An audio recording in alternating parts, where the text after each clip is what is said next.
রাজধানীর আগারগাঁওয়ে বিশ্বাস রোজ হ্যাভেন ভবনটি নামের দিক থেকে আস্থার প্রতীক হওয়ার কথা থাকলেও এক প্রবাসী ব্যবসায়ীর জীবনে তা এখন এক দুঃস্বপ্নের নাম। দীর্ঘ 10 বছর সিঙ্গাপুরে হাড় ভাঙা খাটুনি দিয়ে উপার্জিত অর্থ দিয়ে আবাসন ব্যবসায় বিনিয়োগ করেছিলেন মুজিবুর রহমান, কিন্তু সেই স্বপ্ন এখন স্থানীয় প্রভাবশালী ও এক পুলিশ সদস্যের সুপরিকল্পিত চক্রান্তের কবলে পড়ে ধূলিসাৎ হতে বসেছে। অনুসন্ধানে জানা যায় 1988 সালে উচ্চশিক্ষার জন্য ঢাকায় আসা মুজিবুর রহমান প্রবাস জীবন শেষে নূর হোসেন লিটন ও শরীয়ত হোসেন রিপন নামের দুই ভাইয়ের সঙ্গে যৌথভাবে আবাসন প্রকল্প শুরু করেন। তবে কাজ শুরুর পর থেকেই ওই দুই ভাই বিভিন্ন অজুহাতে মুজিবুরের কাছ থেকে দফায় দফায় মোটা অঙ্কের অর্থ হাতিয়ে নেন, যার দালিলিক প্রমাণ ব্যাংক স্টেটমেন্টে সংরক্ষিত রয়েছে। প্রকল্পটি যখন শেষের দিকে তখন দৃশ্যপটে আসে মোহাম্মদ আল মামুন মিথুন নামের এক পুলিশ কনস্টেবল। অভিযোগ রয়েছে ভবনের মালিকানা ও আর্থিক সুবিধা হাসিল করতে তিনি এক অদ্ভুত কৌশল অবলম্বন করেন। নিজের সাজানো সংসার ও সন্তান থাকা সত্ত্বেও বয়সে বড় এক নারীকে বিয়ে করে তিনি এই আবাসন প্রকল্পের সঙ্গে সংশ্লিষ্টতা তৈরি করেন। পরবর্তীতে রাজুকের নকশা অনুমোদনের নাম করে মুজিবুর রহমানের কাছ থেকে প্রায় 13 লাখ টাকা হাতিয়ে নেন এই কনস্টেবল।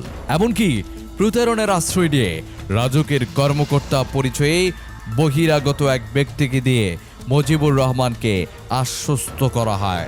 ভুক্তভোগী মুজিবুর রহমান যখন এই জালিয়াতির বিষয়টি টের পান এবং টাকা ফেরত চান, তখন তার উপর নেমে আসে চরম দুর্ভোগ। বৈষম্য বিরোধী ছাত্র আন্দোলনের উত্তাল সময়কে কাজে লাগিয়ে তাকে একটি হত্যা মামলার আসামি করা হয়। যদিও পুলিশের প্রাথমিক তদন্তে এই খুনের সঙ্গে তার কোনো সম্পৃক্ততা পাওয়া যায়নি।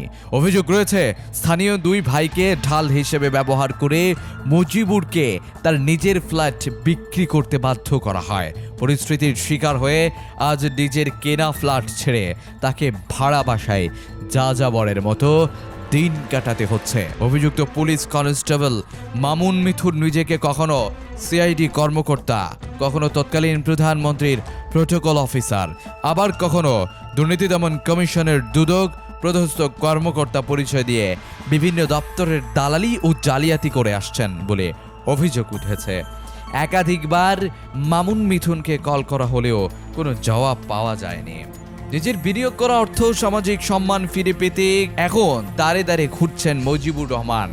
একজন প্রভাবশালী ব্যবসায়ীর এই অসহায়ত্ব বিচারহীনতার সংস্কৃতির এক প্রকট উদাহরণ হয়ে দাঁড়িয়েছে। এখন দেখার বিষয় প্রশাসন এই প্রভাবশালী চক্রের বিরুদ্ধে কঠোর ব্যবস্থা নেয় কিনা, নাকি প্রবাসীর এই হাহাকার আগারগাঁওয়ের অলিগলিতেই হারিয়ে যায়।